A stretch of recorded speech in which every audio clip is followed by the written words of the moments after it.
Number 5 on our favorite Zelda music of all time. The last one had more controversy than I expected. I didn't even tease any, and it ended up having some, which that's my fault. I should have just teased it to be safe and assumed. Chris, can I just say, because of the controversy on that one, you better believe I'm going to be bringing up major controversy on one that is yet to show up. Well, and even though it's on your list. But I'm going to be like, oh, so this one is fine. But we'll get there in due time. Maybe now. I don't think you're going to. Remember, you voted for everything on the list still, so if you do, then I don't know what the argument's going to be. Well, wait till you hear it. Okay. Well, this one's another unanimous pick. We have 3 left. We're in the top 5, so it's all big stuff up here. And this was the final tier jump. So we talked about what was after Platinum was Crystal, but then for this game, we settled on something. I don't remember what. Din's Fire. Plutonium. Okay.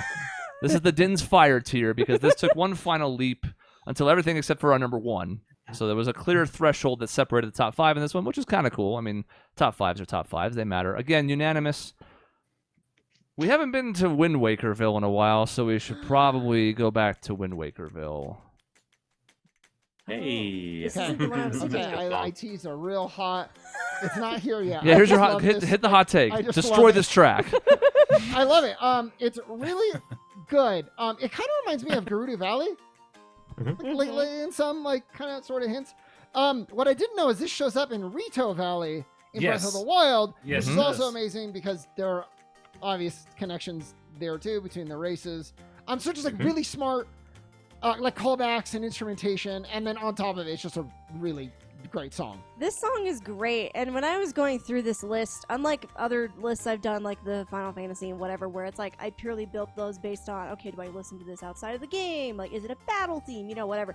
This list was very, very nostalgic for me, so it's actually like the hardest list to build in a way because I realized I had such a connection to a lot of these songs, even if I don't listen to them outside the game, and this is absolutely one of those.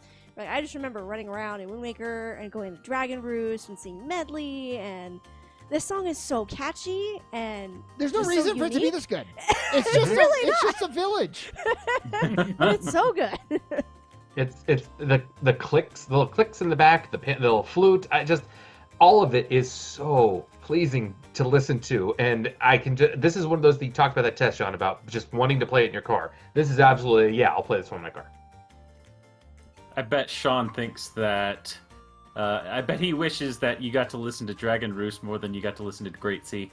Yeah, that would have been fine. But then again, maybe I'd hate it.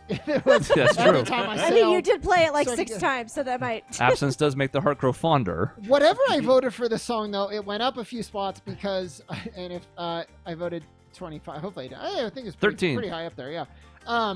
It's because of the other versions are also very good. I think this is the best one, but to hear the same song but then a different approach and it's still awesome is great. Yeah, the Rito Village one definitely does get huge shout out. It's like sadder, right? It's slower, sadder. Slower, yeah, a little sadder, yeah. Which is fine. I mean, but no, it's great. It's fucked. It's really fucked in that game. This was unanimous. Had 4 top 10 votes. I had it highest. I had it 4th. And the reason for that, really, as I kept looking at it, was like, again, I needed an emotional attachment. This is a song that made me feel something back then. I was like, wow, this is something original. Because look, Windfall was great. I'm like, oh, cool, that's Kakariko Village's theme, but now it's in a different form, right? But to have this be something brand new, and a setting that was also kind of cool, like you just sail up on this, you can see this giant mountain. As you get closer, you can see what looks like some kind of dragon on top. The whole setup, like the entire time I was there, between, like you mentioned, some like the people, the encounters, even the fact that you had to like go outside the dungeon to finish it off, like my entire time spent here was a delight.